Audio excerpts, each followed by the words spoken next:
My FIL gave us a gift for our wedding, a house deed with fine print tying it to their family trust. It's still technically ours, he said. I smiled and said thank you. Then I used a loophole to transfer it into a new LLC with my name. 2 years later, when he tried to reclaim it during probate, I simply slid over the documents. This was never your house, I said.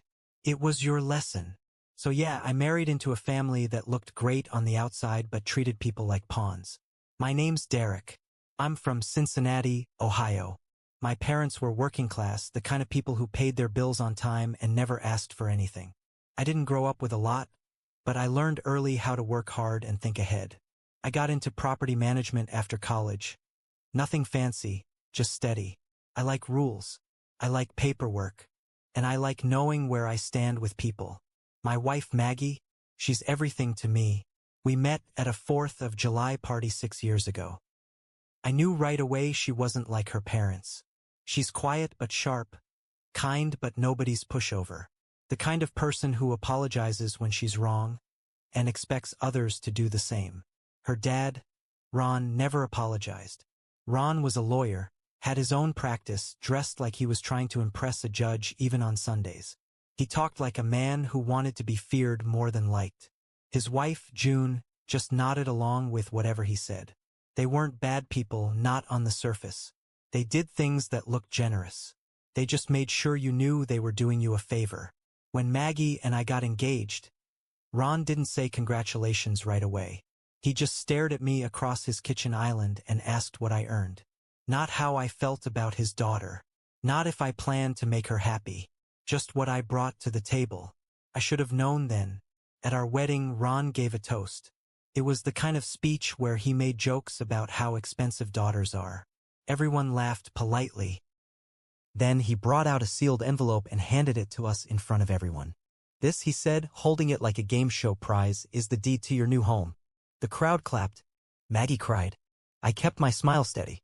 After the toast, Ron leaned in to whisper. It's tied to the family trust. Just for protection.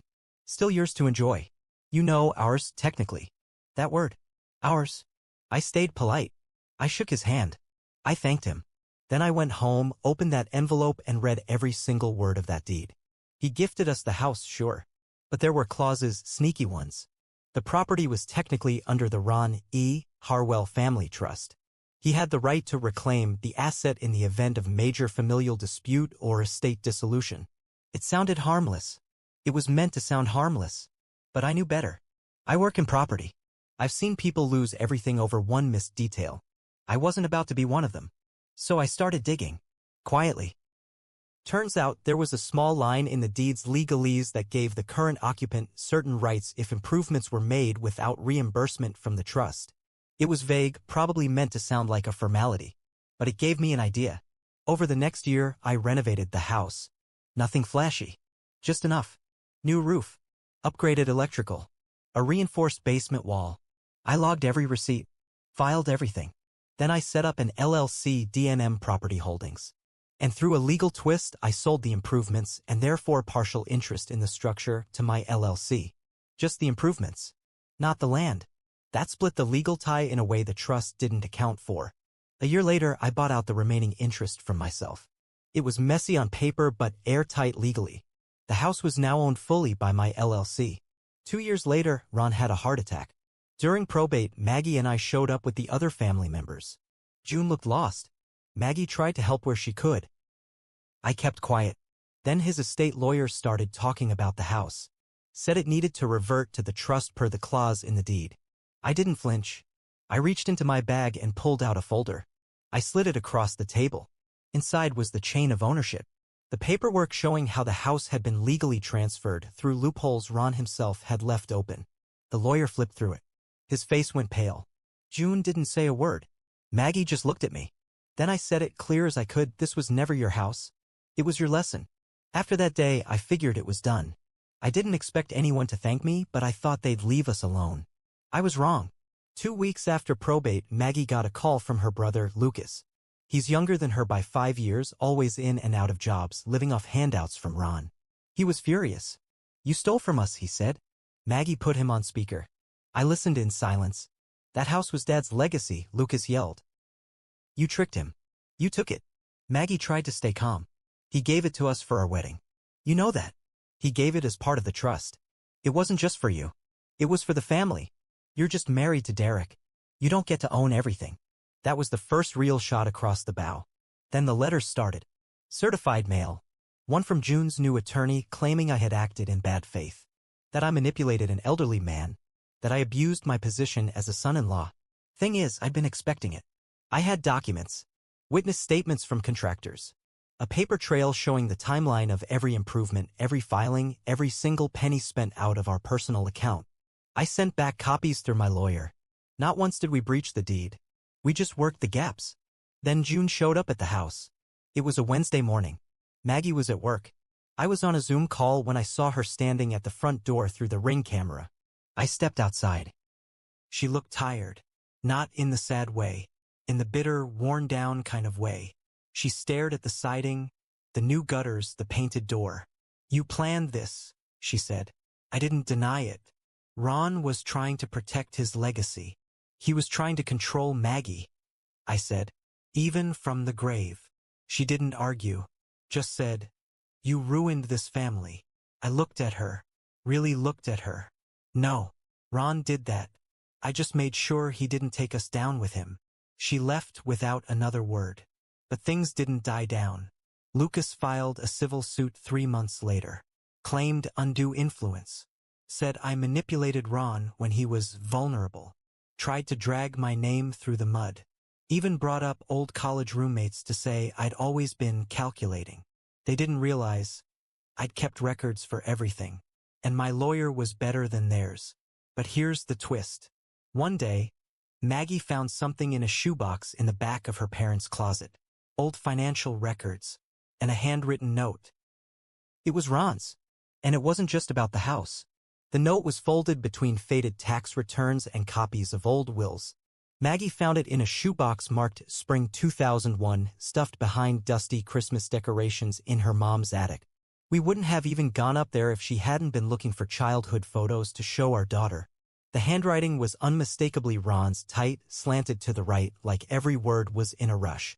It read, if things go wrong, the house in Indian Hill should go to Maggie, not the trust. June doesn't understand real estate. Lucas won't make it. Maggie's the only one who could hold it. Deed can't reflect this, too much legal risk. But if she's smart, she'll figure it out. We stared at the note in silence. It was dated 5 years before our wedding. Ron knew. He knew his trust could backfire. He just didn't want to admit it out loud. He wanted the control, but also a backup plan. One he never told anyone about, not even Maggie. It should have changed everything. But it didn't. We brought the note to the lawyer handling the lawsuit. He said it wasn't legally binding. Too vague, too informal. Good for a story, not a courtroom. Lucas didn't care. He doubled down. He started digging into my past. Claimed I had insider knowledge of real estate loopholes and used them for fraud. He tried to subpoena my business records. Even sent a letter to one of my contractors asking if I'd ever pressured him to falsify a renovation date. Then one night, our daughter woke up crying. Said someone had been knocking on her window. We checked the cameras. Black SUV. Couldn't see the plates. I called the police. Filed a report.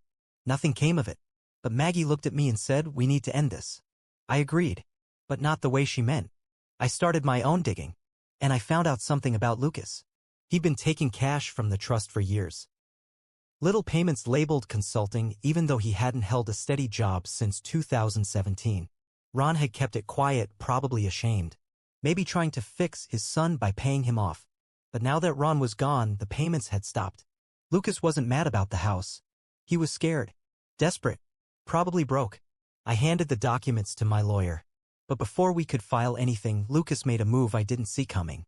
He broke into our old storage unit. The one where I kept boxes from our first apartment. My office backups. Even some paper trails from when I'd first started the LLC. And he stole files. Only he didn't realize one box had a GPS tracker. I called the cops. But I didn't stop there. I followed the GPS ping from the tracker to a cheap rental storage unit across town, some rundown place off Route 50, barely monitored, just a keypad gate and a few dusty cameras. I didn't go in right away. I waited in my car across the street and called the police.